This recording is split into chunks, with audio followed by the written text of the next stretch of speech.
Ranch. Wilson, my wife Chris Wilson is doing Facebook Live, and welcome to Wednesday, April 8. It's another warm day at the Lazy T Ranch. Why are we doing this Facebook Live program? Well, it gets me out of the house, but actually we feel bad for the kids, the families, the folks who are stuck at home, people working from home. The kids are not able to get out, get with their friends, go to the park, go to the zoo, go to the farm, and see animals.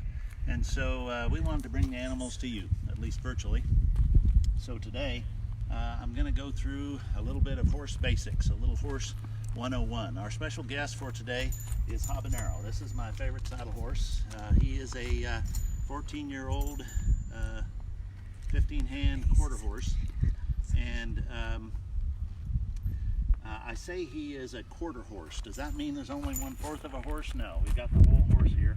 But the quarter horse is the name of a breed, a family, a set of descendants of horses that are really designed for the cowboy's work. A thoroughbred can run the Kentucky Derby 1.25 miles in very, very fast time. A quarter horse is not designed for that. He's not a marathoner, he's a sprinter. He's very agile, he's quick, has good cow sense, and is better at a length of 1/4 mile or less. And that's how the quarter horse got his name. I say he's 15 hands tall. Why do I say hands? Well, in the old days, if you were a cowboy out on the trail ride, you wouldn't have a yardstick in your back pocket, would you? You could measure by hands, and so you would stack hands, and this horse is about 15 hands tall. You don't measure the height of the horse at the top of the head like people. You measure the height of the horse at the point of the withers, which is this point of the shoulder here at the base of the neck. So he's about 15 hands tall, which is about average maybe for a quarter horse. So let's talk about using the quarter horse and riding. And this is what I say when I go into schools, and I compare it to a mom driving the family minivan. With apologies, buddy, I'm sorry to compare you to a minivan. He thinks of himself as a sports car, but for purposes of today, we'll use that analogy. So mom gets in the minivan to drive, and she sits in the driver's seat, right? So the saddle is the equivalent of the driver's seat. It's this leather and wood contraption that's strapped onto the horse's back, designed to fit the horse's shape as well as the rider's seat. She's in the driver's seat, mom is, and she turns the steering wheel.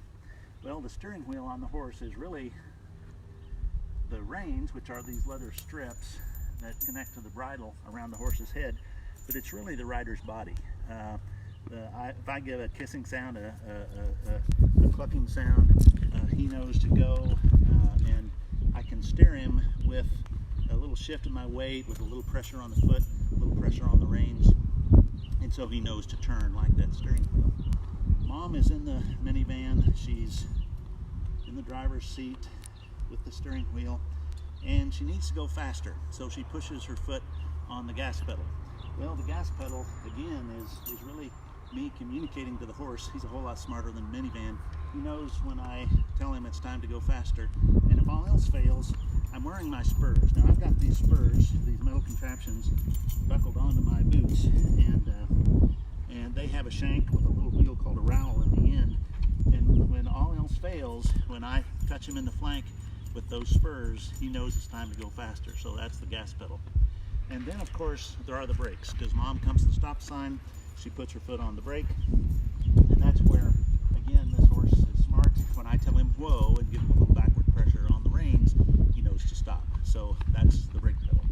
So that's a little bit of Horse 101 starring my saddle horse, Habanero. Let me finish Facebook Live today with a poem in honor of Habanero.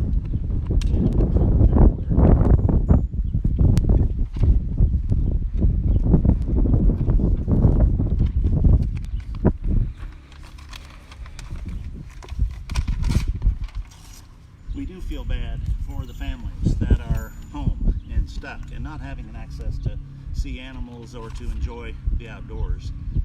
And here we are blessed to be out on the ranch where our animals are right next door to us. So this is a poem I wrote with that theme. It's called Home is where the horse is.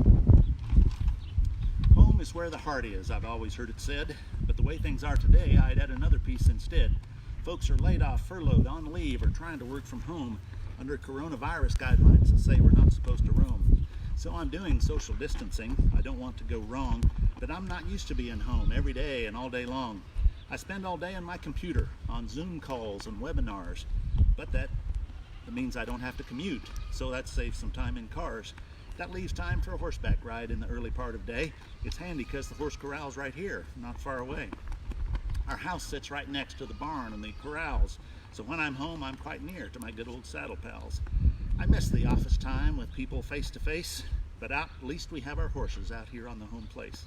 So we'll find a way to manage despite coronavirus forces, because when I look out my back window, I see home is where the horse is. On behalf of the Lazy T Ranch, Chris Wilson, and especially Habanero, we want to wish you to be safe, be well, God bless, and happy trails.